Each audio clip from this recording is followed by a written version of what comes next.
Thank you very much. Yes, I'm not alone, so if I can ask my fellow panelists to join me on the stage. Thank you very much for the invitation to talk about platforms and power and some of the really big strategic questions that we are facing in the next coming decades. We're very grateful to the team of the Denkfabrik for inviting us. They have set the tone. There's this great sentence that they said, Macht wird besser, wenn man darüber nachdenkt. Power becomes better if you think about it. And that's exactly what we need to do. Why are we talking about platforms and why is this a relevant topic in the context of what the Denkfabrik does in the Ministry of Labor? What we are seeing now is that with platforms we get a completely new way of organization, of economic processes, of the way that we engage on a societal level, that we organize organize private lives.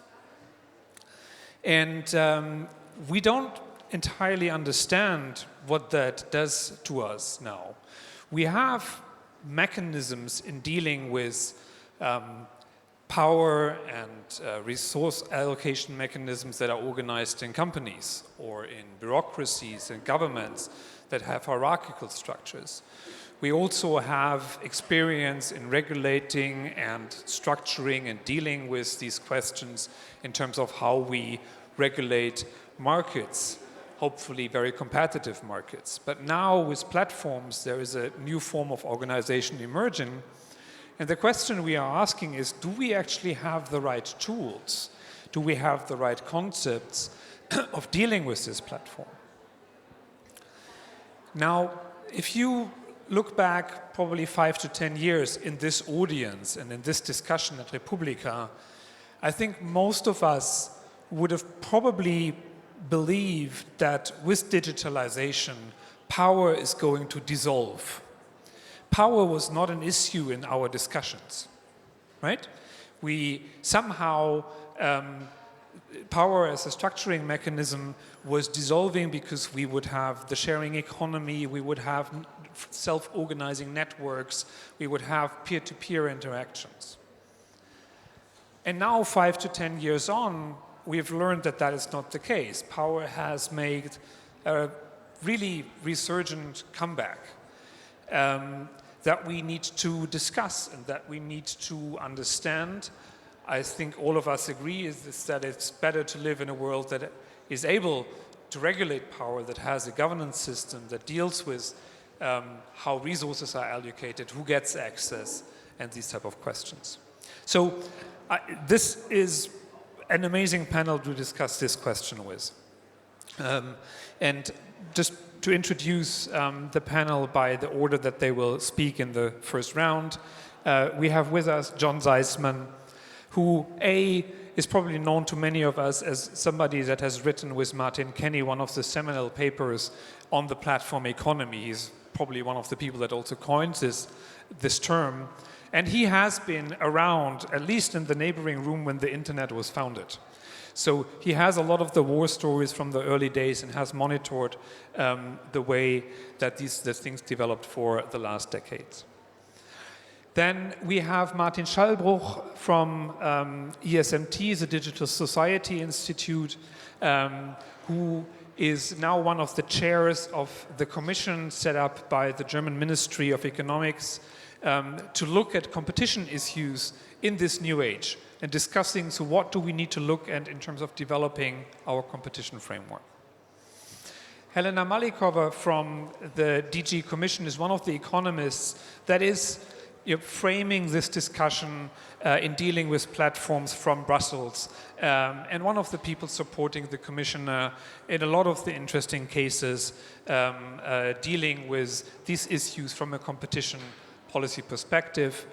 And finally, Büthe is a political scientist from the Hochschule für Politik in München, who's been looking at how regulation in the international context has been evolving and what challenges we have in enforcing regulation. So, John, start us off. Where are we now and why are we talking about this? Well, thank you very much. For those of you who heard the commissioner a little earlier, I'm going to repeat most of what she said. For those of you who didn't hear it, at least I'll have a fresh take on this. It is true that I sort of was around at the beginning of the internet era.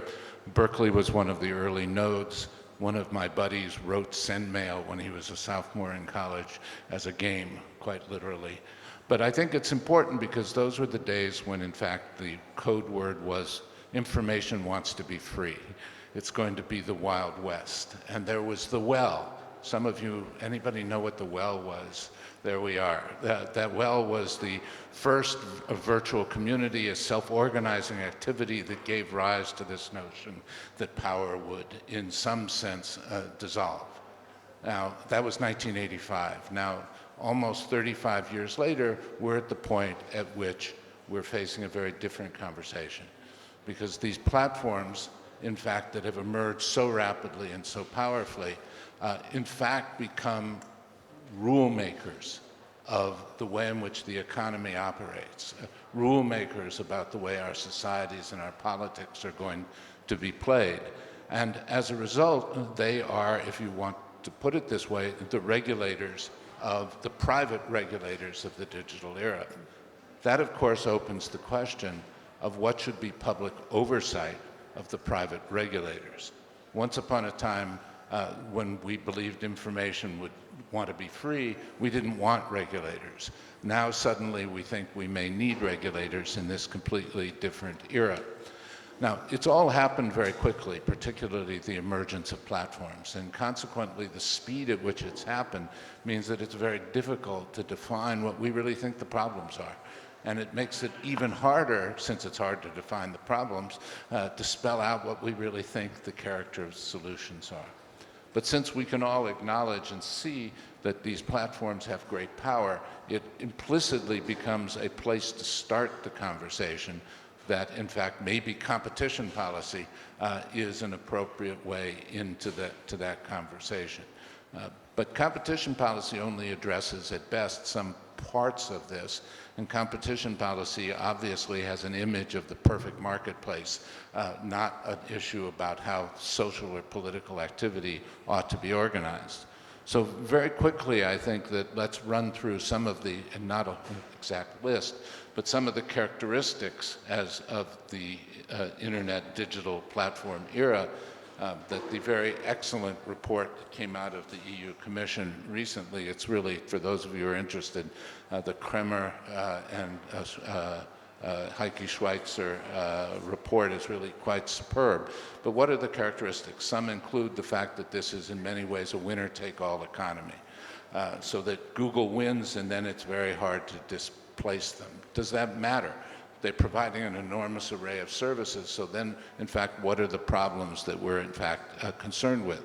Well, one of the problems is that in the platform game, winners are, in fact, the image of how you're going to make a lot of money. So with the enormous amount of capital that's available out there, companies are, like Uber or Lyft, are willing to sustain long-term losses that, in fact, the investors will lose. Now, Martin and I have referred to the losers in the game as Cheshire Cats. They're unicorns that are the big winners and the Cheshire Cats that then vanish away with a smile because the early investors still made money.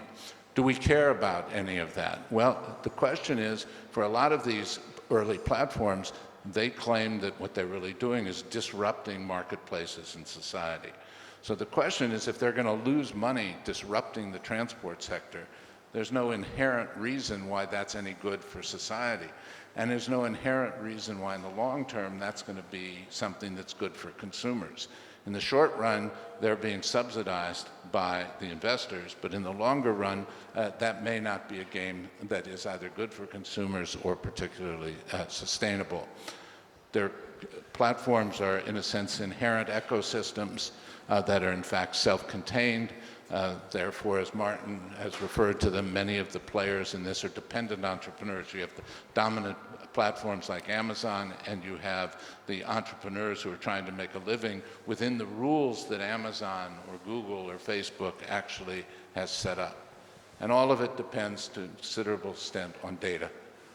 Now, I would make a distinction between two kinds of data when we talk about who should be compensated. Individual data about Thomas, for example, might be useful because we're friends. It might be useful if we weren't to blackmail him, but it's the collective data of the community that's important, and therefore the question of who owns the collective data is, I think, a question. Now, given that, in fact, we go through these issues, and if you go through them, it's just not clear where all of the privacy is something we need to have. It's privacy for individuals, but also for companies, because it's very hard to trade or run Industry 4.0 if companies can't put their data into a network. So what should be done? Should we just break up Google? As the commissioner pointed out, that would probably take 10 years and basically be blocked by the courts. And at that point, Google would be even more powerful. Should we limit the acquisition or break up the company, limit their acquisition of, let's say, WhatsApp or the various messaging services? Well, in fact, would that exclude the ability of startup companies to be started because they wouldn't find financing to get going, so it might slow down innovation. Should we, in fact, assure and assert interoperability amongst all of these? How do you do that in a real sense? Once upon a time, in the early internet years, and I'll close with this, there was a notion that the way in which you set standards was what was called rough consensus and running code, which was really basically everybody sort of come to an agreement, and if the code worked, okay, let's use it. But in fact now, the question is, how do you force a broader interoperable arrangement?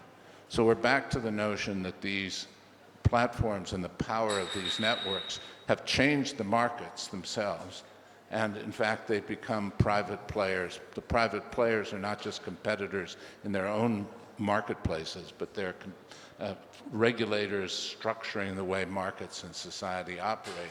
And at that point, the question is, what kind of public oversight do we need, and what are the appropriate tools? We begin with a conversation about competition policy, but we should really see it as just that, the beginning of a broader conversation about what kinds of general rules are needed and to accomplish what goals. Thank you, Joe. Martin, I'm sure this discussion is reflected in the many conversations you have around this topic these days. Yeah, thank you, Thomas. I would like to raise two questions. First question, John started with that. What is the role of the digital platforms today? And the second question is, what are the right tools to somehow limit the powers of the platforms and, on the other hand, keep in incentives for innovation? Before, I should give you probably some more information on the Commission. Thomas mentioned it. The federal government has set up to deal with the future of competition law. It's called Kommission Wettbewerbsrecht 4.0 in German, and we are 9 academics and 3 members of the Bundestag who are working on 3 major questions: regulating platforms, access and sharing of data, and the third question is, how could we enhance cooperation between companies? How could we foster digital ecosystems to strengthen the competitiveness of European companies? Our recommendations should be delivered to the European level, because we will present a report in fall, and this will be a part of the preparation of Germany for the EU Council presidency in 2020. But now to the question, the role of the digital platforms and how can we regulate. I think John mentioned very important points. We have to distinguish 3 essential functions of digital platforms. On the one hand, they are somehow competitors in their market. They are service providers. They are competing with other service providers somehow. and they have a high potential for dominance because of network effect, because of data, because of the money. And they have a high potential for dominance not only in their core market, but also in neighbor market, in aftermarkets, and so on. The second function is that platforms are defining marketplaces. They are providing basic services for other companies to develop and offer their products. In this function, they are a major driver for innovation, major infrastructure for innovation, helping other companies, especially to scale and making offers that help standardizing markets. I read from the European Commission that 50% of all European trade is somehow done on digital platforms or done with the help of digital platforms. 90% of all Berlin-based startups are using Amazon Web Space. Why? Because they can scale up with that, they have a standardized solution. So platforms as markets are very powerful and are in a position, John mentioned it, and I completely agree with you, in a position that they are more than marketplaces, they have become regulators. They are setting rules for all participants on the marketplace. And there's a third function that I would like to mention too, because for me it's very important. Platforms more and more are acting as providers of public goods. Platforms are somehow competing with nation states, resembling nation states in providing services on sectors such as mobility, healthcare, identity provider, payment providing, political campaigning, and so on. The first service to offer comprehensive public transport information in Germany was not a public service, it was a Google service. Google has digitized more German language book than all German libraries together. So platforms are in this function a competitor for the public sector. So what shall we do? What are my ideas? In brief, I can elaborate on it.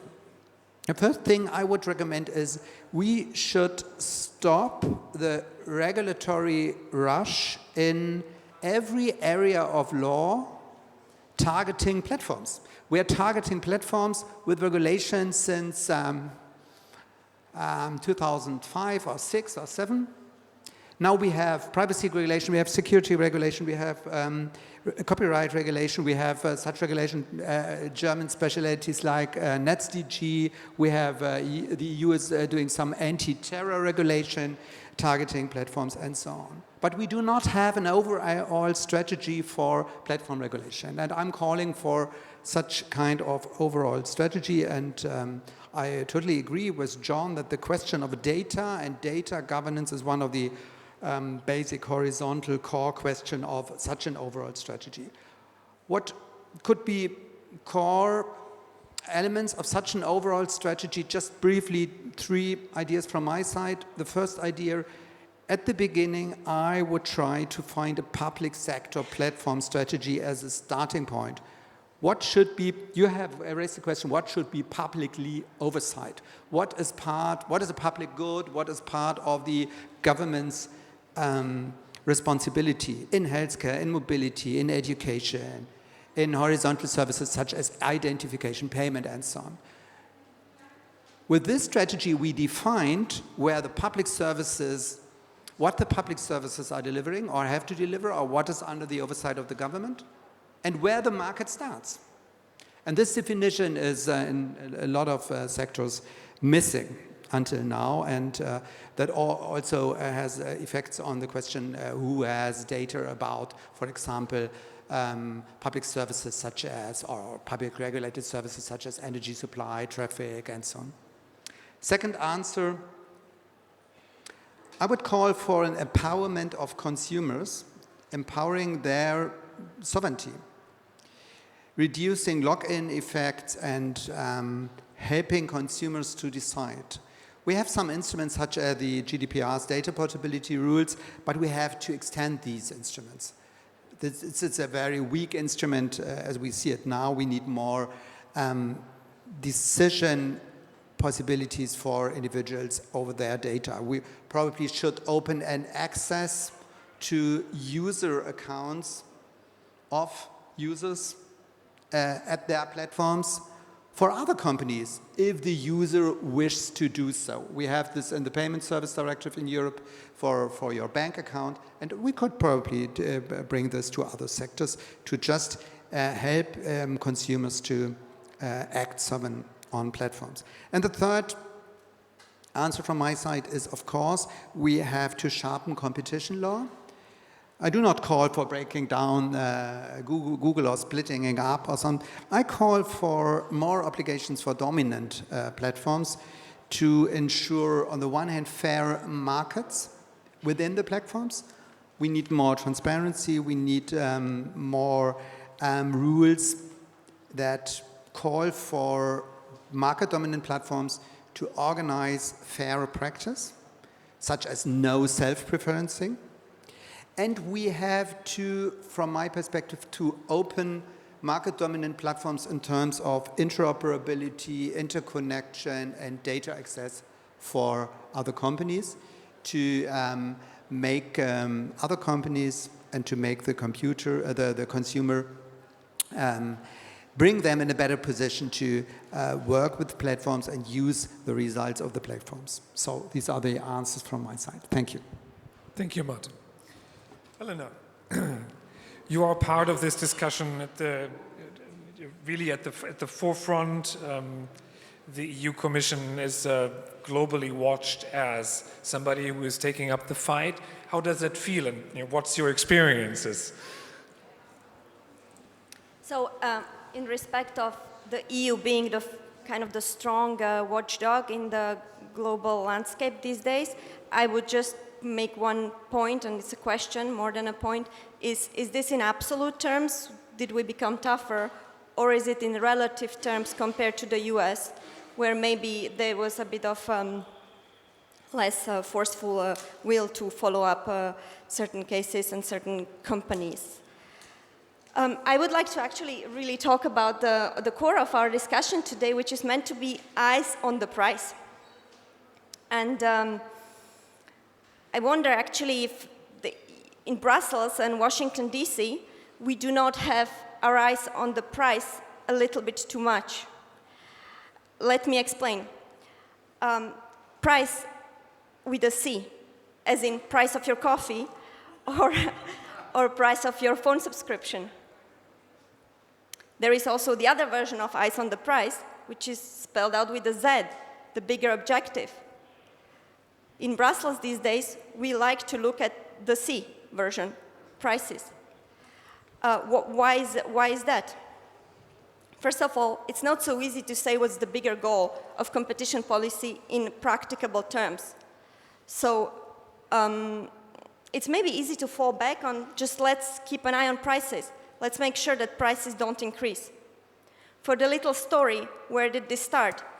The dominant school of thought in the economics of competition these days, which might not be always visible from the outside, but that matters a lot for the everyday work, is the Chicago School. The Chicago School is a school that is very skeptical towards intervention of the state in the economy. And they are the ones who keenly define competition policy as let's watch that the prices don't increase. And this is about prices to the customer. The rest we don't have to look for the moment, because if you're, by the way, making a case of when should we intervene in a merger, for example, if we don't make the case as an administration that the merger we have in front of us is going to lead credibly to an increase in prices to the customer, whatever the data behind, whatever the size of the companies involved, well, we don't really have a case. And in fact, it's not so easy to make that case, because you're supposed to predict the future, like prices will go up, okay, and this is my model. It's quite a big burden on us that the current school of economic thought is imposing. I will argue here that this has advantages, of course, because it's, companies might like it, they know what to expect. But what are maybe the shortcomings? Starting with, well, maybe you can tell me what's the price of your coffee there, but can you tell me what's the price of your Facebook account? Well, we all somehow suspect that we are paying for our Facebook account by sharing our personal data. So Facebook gets information about what we like, what we don't like, about where we are, and they get our attention. They can sell this attention in a different market to the advertisers, start with. And so they get data from somewhere and make money somewhere else. This is a practice of leveraging that is not new in competition policy. Our big landmark case that you might remember, I sort of remember it, was Microsoft. So Microsoft was caught by the Commission doing a practice called bundling between their operating system and their internet browser, Explorer. So there is nothing new in terms of leveraging your market power somewhere else. However, leveraging data is making this practice more common. And it's also can be more effective. Let me illustrate. It's not because Amazon sells you a TV set on which they have pre-programmed Amazon-produced TV series that this gets you, I mean, this is the bundling version in the digital world. That's not what is happening, right? But because you're buying goods on Amazon.com,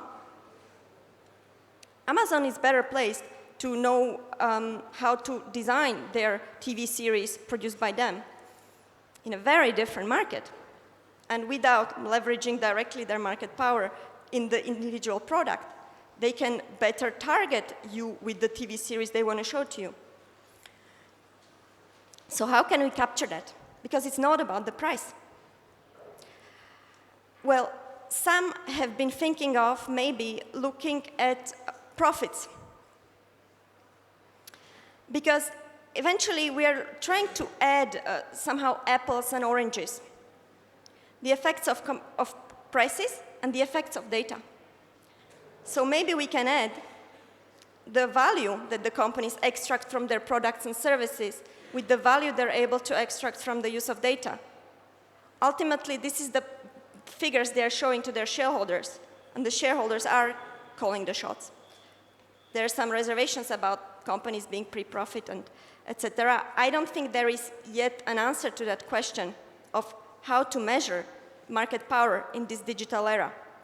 And I will refer again to the great report that was commissioned by my commissioner, speaking earlier here today, to free academics. So it's not really, the Commission cannot really take credit for the report because it is these special advisors that have published a report on how competition policy is to adapt in the digital era.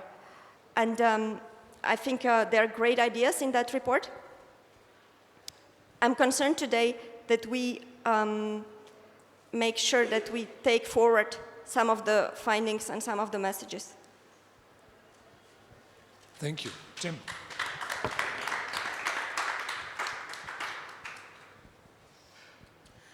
Thank you. So coming last means, in part, I don't have to say as much because a lot has been said, but you've asked me specifically to talk a little bit about what this conversation looks like beyond the sort of borders and boundaries of Germany and Europe in the international sphere more broadly. And the short answer is there isn't as much, there isn't very much of it, and in particular there is too little of it. But let me sort of make two broader points here in that when we look at the where conversations are happening about the kind of rethinking of the regulatory framework more generally and rethinking competition law and policy specifically along the lines of what the three of you have suggested, beyond the national level and the European level in Europe, there's certainly some of that, a good bit of that, although partly in other terms happening in the United States. And then there isn't all that much beyond. So in fora where competition regulators come together in the OECD, this issue has been raised a number of times in recent years. But when you look at broader fora, the United Nations Conference on Trade and Development, UNCTAD, brings together competition regulators on an annual basis on a truly global scale. There is the International Competition Network, which is basically a network of competition regulators, a sort of trans-governmental network.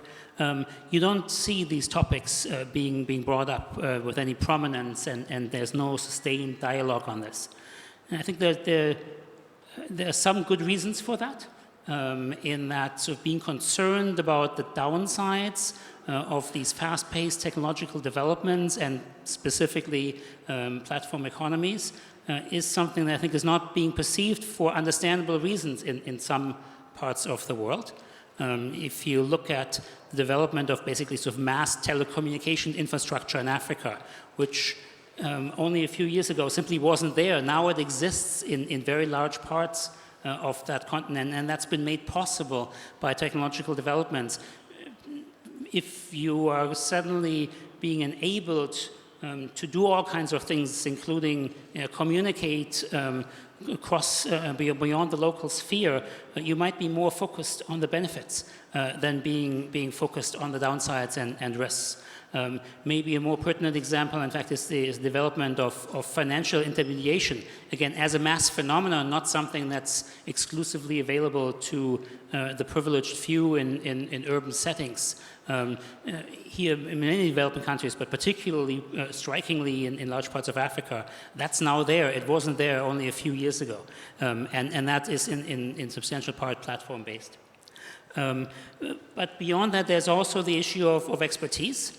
You certainly have some amount of expertise on these technological developments and platform economy issues, but you don't see them in the governmental sphere, or if you see them, then they're focused on cybersecurity issues and potentially one might worry the abuse of some of these technologies by non-democratic regimes, not on how to properly regulate it. And I think that's an issue that these issues are not being, it's a problem that these issues are not being discussed at the international level. And I think it's important for the European Commission and maybe the American regulators here as well to sort of reach out and have some amount of a truly international conversation about these issues. Because if we have a shift in thinking about how to deal with this at the national or at most the European level only, let's say, you are inviting conflicts in the coming years between jurisdictions across borders that are potentially going to be quite severe.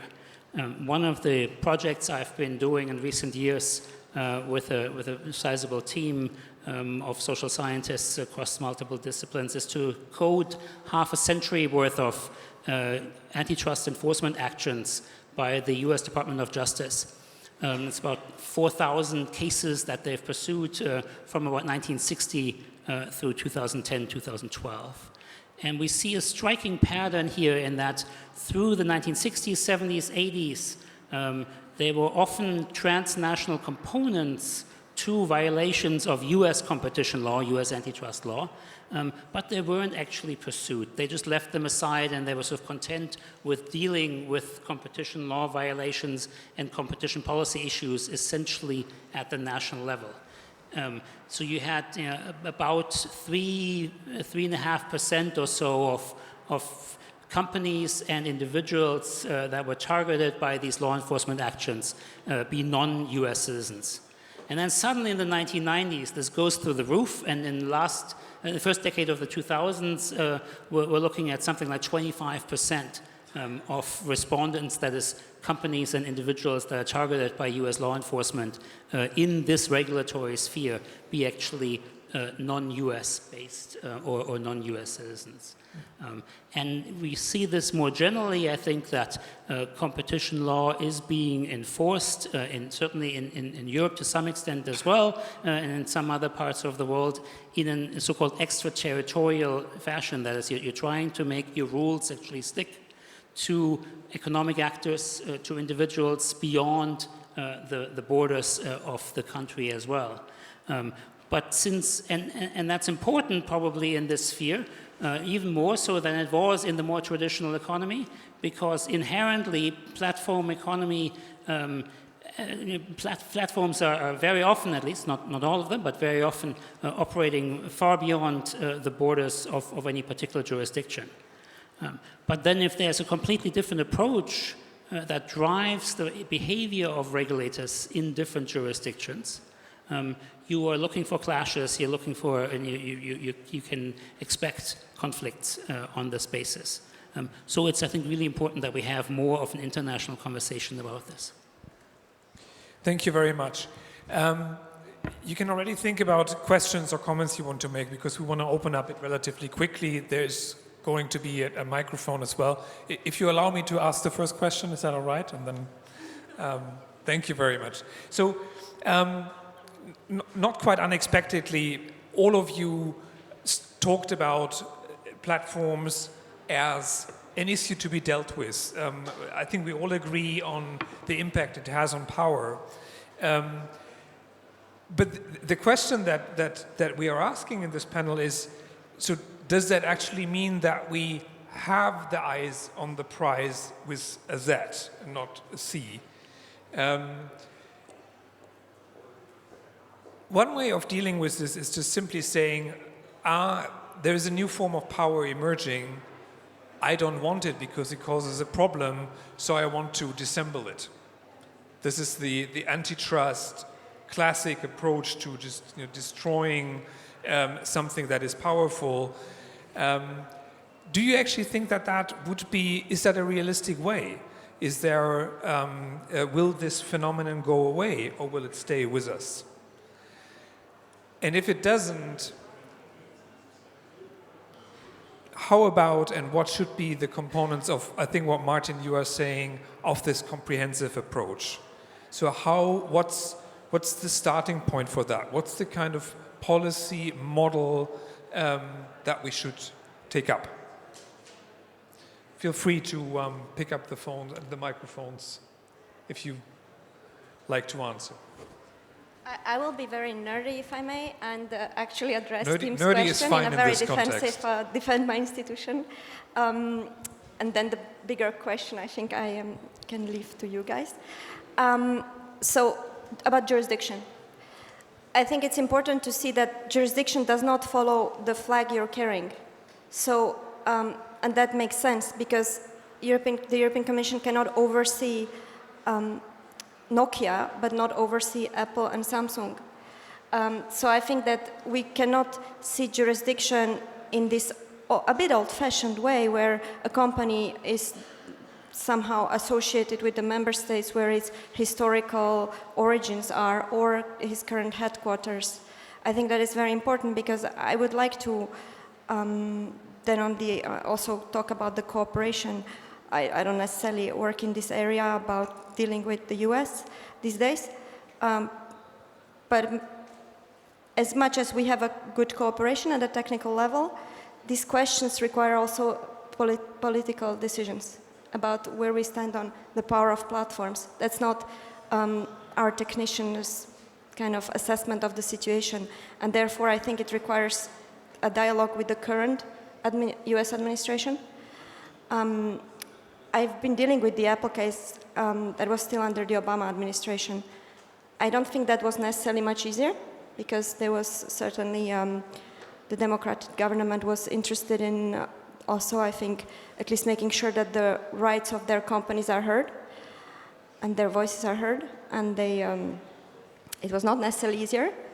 I think it's difficult in a very different way with the Trump administration, but this will not be therefore easy in the current setup, I think, to initiate a bigger policy discussion between the EU and the US on platforms.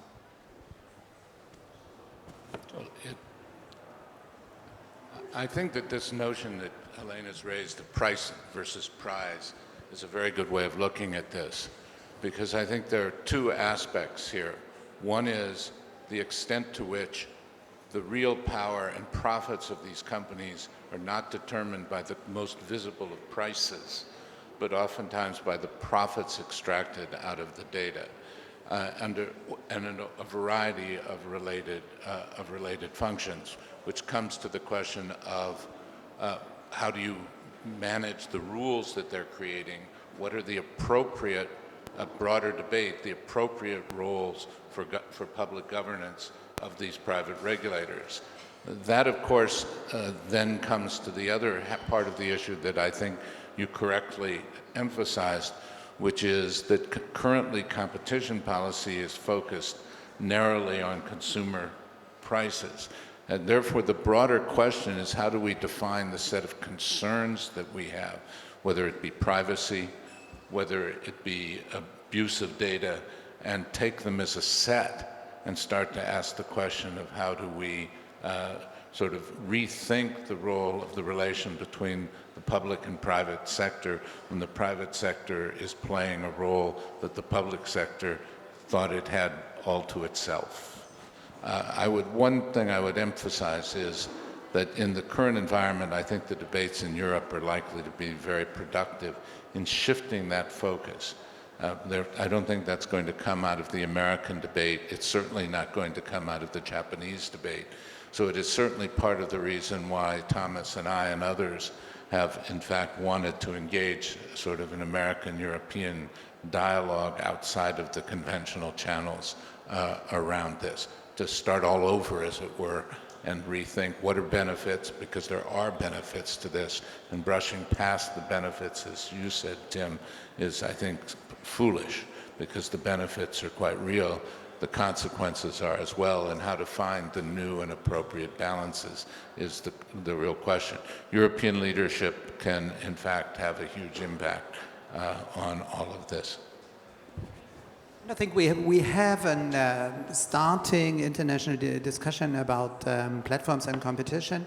We do not only have the Brussels report, we have a report on the United Kingdom, we have a report on Australia, we're preparing a German report, and all the documents I have read are somehow following the same basic ideas. So we are on the way.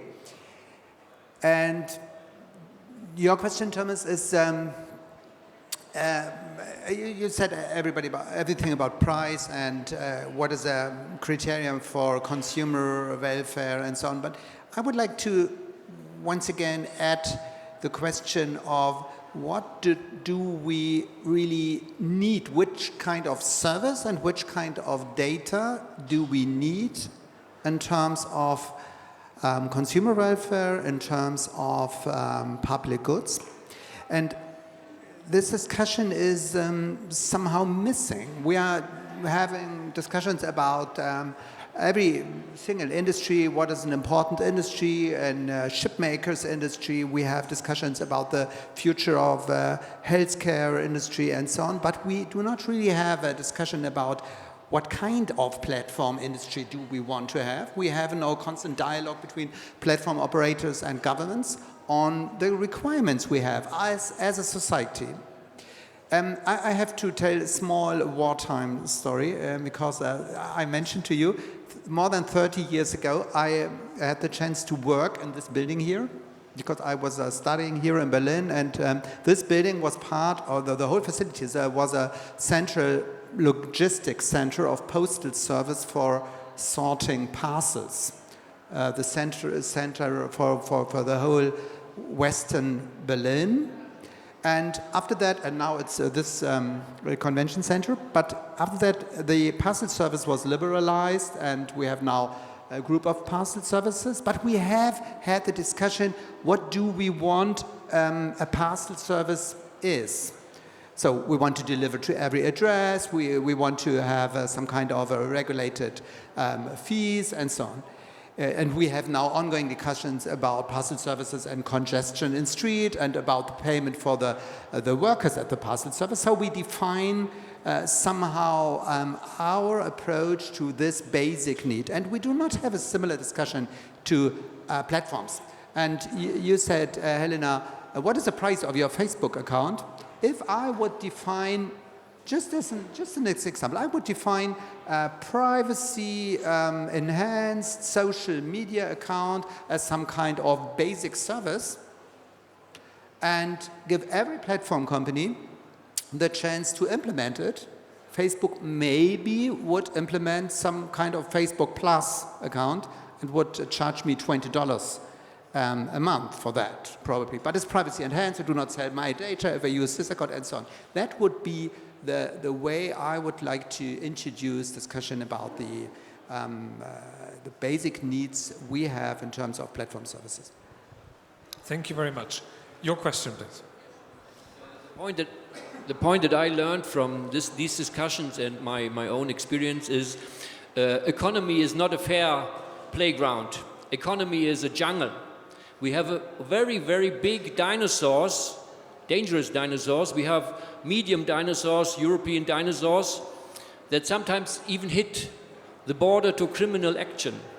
We all know these scandals.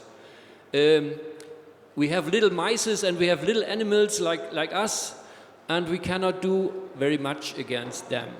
The problem is we can't trust these big companies, these big dinosaurs, but we can't also don't trust our own governments, because our governments are dependent on these dinosaurs up to 90%. In this case, in this point, I think the only perspective for destroying these dinosaurs is like 60 million years ago, there will be a big bang coming. There will be a big economic bang coming. He's right across the corner. There's the crisis that's coming, maybe the biggest crisis that we ever faced, because there are billions of dollars that are to be destroyed. They are virtual dollars. And this crisis might destroy these structures, but the point is what will come behind Big Bang. That is the point. And the other, even if we have regulations in the field of competition, these regulations are real, but they are not reality, because I have my own experience with Amazon. I was working with Amazon, and I sent a letter to Gabriel, and he didn't do anything. They don't even use the laws that exist in these cases against the big dinosaurs. We have good regulations. They are not strong enough, but they are good. But they are not used if the enemy is too big. So that is, we can't do anything. We just can't wait. The only power that can destroy these structures is capitalism itself. I mean, just to take up the last bit, this is an I actually think it's a very interesting question. Is capitalism at its end with platforms emerging now? I mean, in a way, we've always had these developments, right? So much of the competition policies that we see today came out of a discussion around monopolies building up on railways and all of these kind of developments, big monopolies coming up, oligopolies coming up after the last industrial revolution. And then there was a counter movement which took a long time, which was difficult to achieve, but a very political act. I would disagree with that, but it's an open question to the panel. Is it, I mean, where are we on a scale of this is something like normal business and we'll change a couple of laws and we'll master this? Or are we talking, is this antitrust movement, new progressivism, and us dealing with this on a major scale because we are politically capable of it? Or are we talking it requires a revolution or we're all doomed? The issues that we are talking about. So when I'm looking at you, you have the most experience here. Well, I'm not quite sure how to respond to your comment, which is more of a comment than a question. I think the point at which I started to diverge from you is that you called a lot of these phenomena, dinosaurs. I'm not sure they're dinosaurs. I think they're much more dangerous predators. And therefore, I don't think they're necessarily going to sort of vanish away. So the question partly becomes, how do we go about structuring the environment in which they're going to probably live so we don't become the food for the predators. I mean, frankly put, I don't think capitalism is going to collapse, so therefore I'm much more interested in trying to figure out how to structure the world in which my children will live.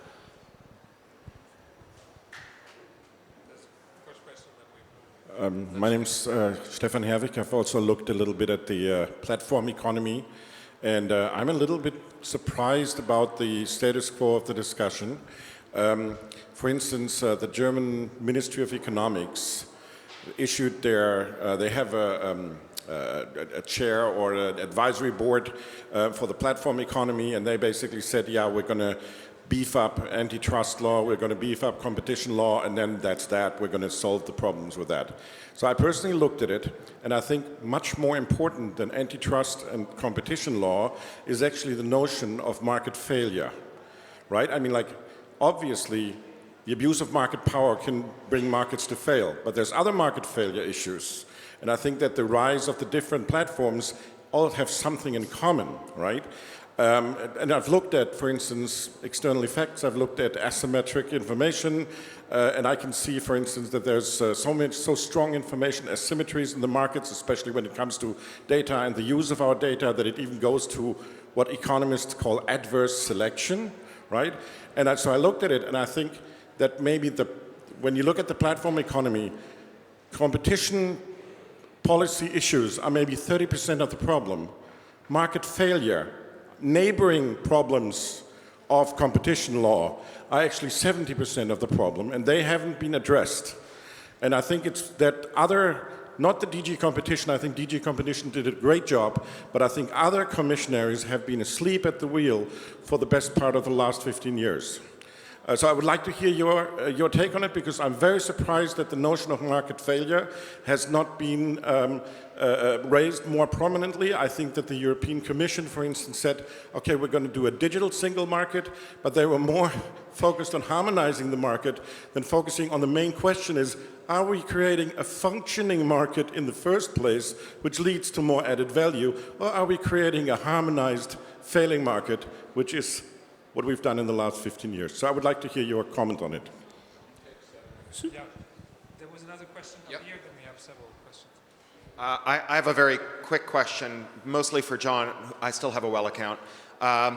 I wanted to ask you, you asked about ways that we could enable more platform competition. What would you think of the idea that we could create an absolute defense for interoperability, you know, in the way Apple was able to break the file formats to make pages, and the way that MySpace was invaded by Facebook with a little bot that would fetch your Facebook message, your MySpace messages for you and put them on Facebook.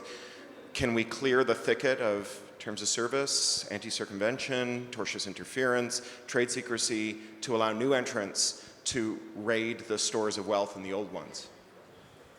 So let me maybe address the first question briefly. I think you're completely right in the sense that there are a lot of regulatory issues in the platform economy that are not likely to be best addressed by competition law. But it is also the case that there are real competition issues, right? Because so much of the value in the platform economy is generated across different types of economic activities, that the sort of traditional price-oriented market analysis really doesn't work anymore, right? Because the most dangerous effects for impeding market access, for dampening incentives for innovation, for dampening the ability to bring innovations to the market, are being generated across these once upon a time thought about as separate markets. And therefore it requires really sort of rethinking how we approach that, but it still is an approach from what have been for a long time been key concerns of competition law and policy. You follow up, but I want to respond follow to up on this both one. questions, actually. quite clearly by trying to suggest that we needed to create priorities and define what the problems are. I was agreeing with the thrust of what you were saying, which is that there are a range of issues. Restarting the conversation today as one of market failure would be interesting, but would probably take more time than we actually have here. But I think that that's exactly right. We need a broad overview, which is partly about how to make existing systems work, partly about what are market failures. Some of those market failures come in the form of how to use data. Some come in the form of interoperability. And I think that the whole question of how we have a telephone system work, the old telephone system was a set of interconnections and agreements on what were functionally interoperability. Back in the old days of the well, there was RFCs, for those who don't know, requests for comment. And the requests for comments became the basis of this notion of rough consensus and some kind of vague agreement about how the whole system could work together. So I would thoroughly agree that trying to focus on interoperability is important. Some of that comes out over things like messaging systems, a whole range of the functionalities that are there. And some of the market failures come out of the absence of interoperability. But I don't know how we would start a conversation as much as I'd like to on that. I see my colleague Laura wants to... Okay. I was hoping Laura. my colleague Laura Tyson would make a comment, but please. I will make a comment related to the question over there, and I was listening to Vestager the whole time, and I mean, how she would have answered the question, I think, is to say, look, the speed, she wouldn't have used the term dinosaur. She would have said the speed and scale of what's going on is unprecedented. So we can't look to the Industrial Revolution and other things because it's happening so fast and it's transforming everything. So every part of our life is being transformed.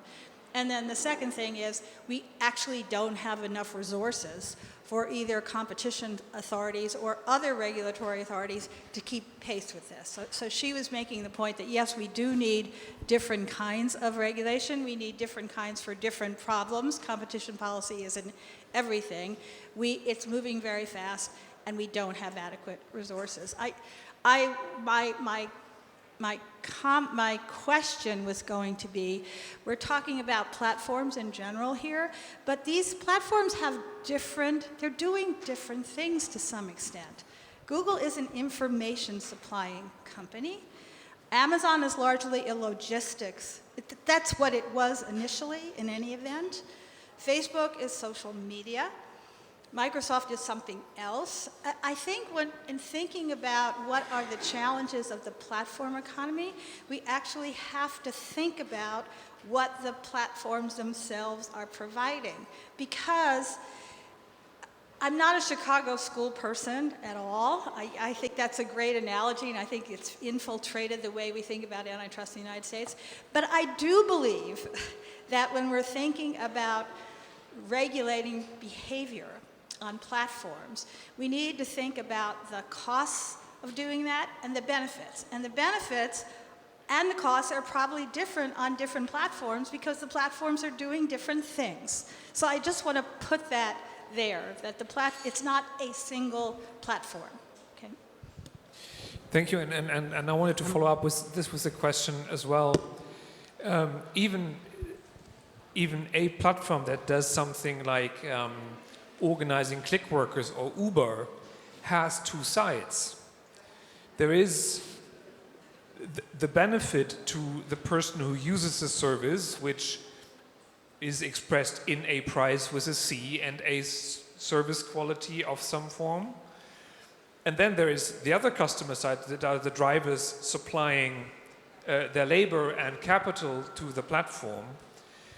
And putting this back also to the context of the Denkfabrik, which is looking especially at labor issues, that would be another pointer that just looking at the price is not what we need to do when we think about what is the purpose that we want to achieve with allowing a platform to structure an economic process.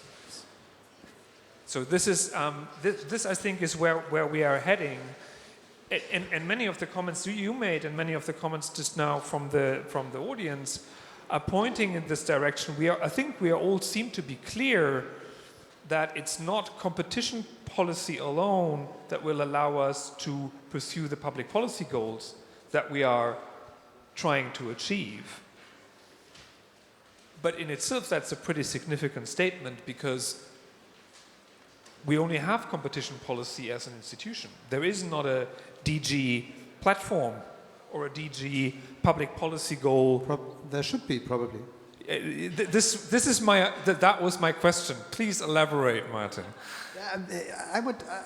I'm a newcomer in competition law.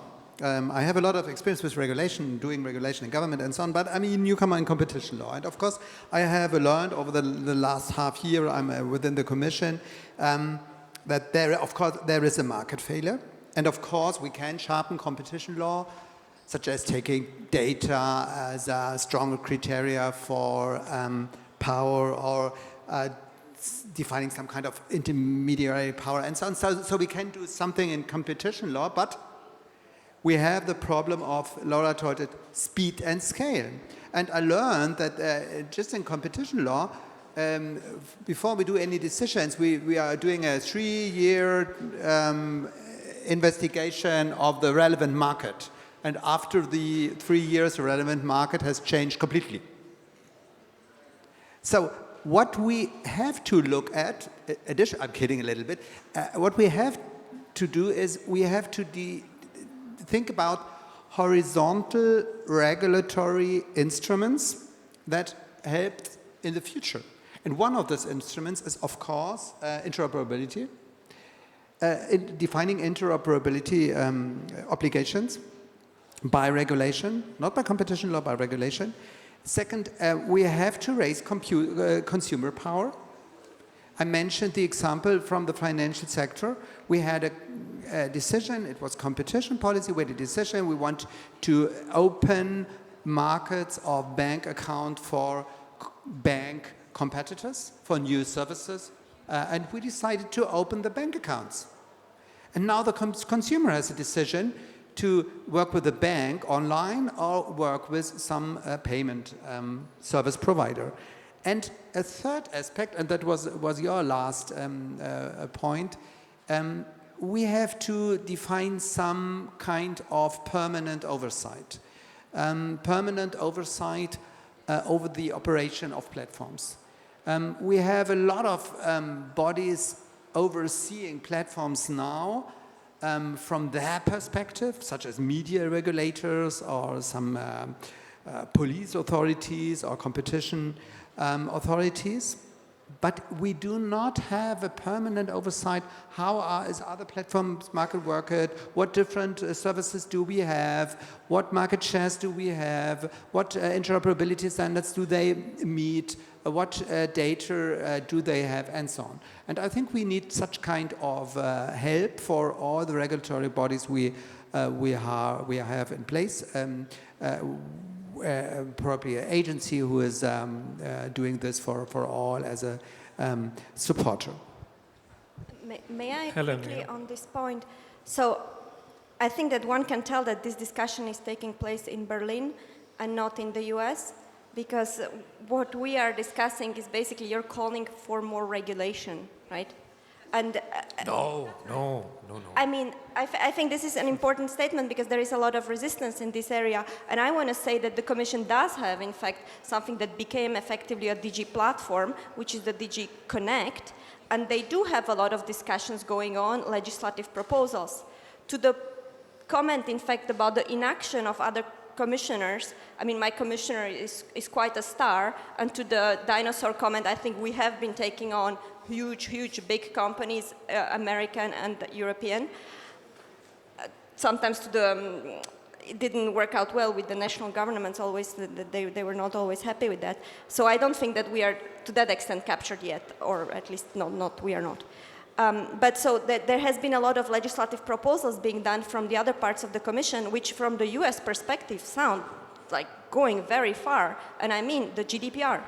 So the GDPR is I was briefly based in Berkeley and explaining before the GDPR came to force that we're going to be doing that we're going to be protecting the data of our citizens, because our citizens maybe care more about the privacy and the ownership of their data than they do in the US. That was really seen as a massive intervention. So that was my view. Thank you. There's another informed question from the audience. So what's interesting about almost all of this debate is its consumer side. And we've just recently published a paper to think about the producer side, not the platform, but the producers of the value for the platform. And one of the things that I was talking with Michael and Laura earlier is one way you could slow this down, you could shift the balance of power, is to look at terms and conditions. Most terms and conditions today are immediately changeable by the platform. What if you said there had to be a 6-month warning before, for example, an Uber driver got a decrease in pay, right? So this happens all the time. Before an eBay seller got a percentage increase in the amount they pay, because almost always the changes are in favor of the platform. What if you just implemented a 6-month period into the contract, said you cannot do this immediately? Contracts in Germany between Uber drivers, Amazon sellers, etc., and Amazon have a 6-month waiting period for change. Well, what would a 6-month waiting period do? If I'm a vendor, I could make a decision to multi-home and go somewhere else. I might not, but I could. If the change is implemented immediately, I have very little choice. I've just got to go along with the change. So this would be a simple, maybe not simple legally, but of slowing down the change process to allow vendors or the other side, consumers, to adjust. But I've never heard any discussion of things like this in any meeting anywhere. But I think these are the kinds of things, if we think about platforms, we have to think about how do they work and how do they exert power. And those are the places where you might want to switch the power equation. So it's a long-winded comment. Thank you. We only have time now for a brief statement from each of you. If you like, give us your biggest wish in this. So if you were to address this one thing, what would it be? Tim, I start with you. Lots of forewarning.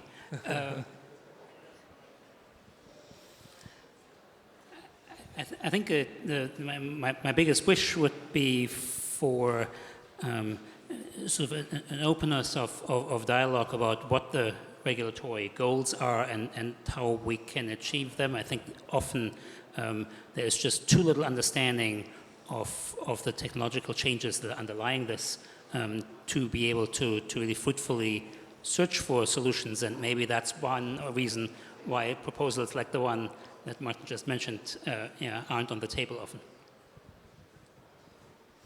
So I would say eyes on the profits, not eyes on the price. That is one main change. And I think it would also solve partially the issue that Laura raised about the idea that the platforms are not all the same.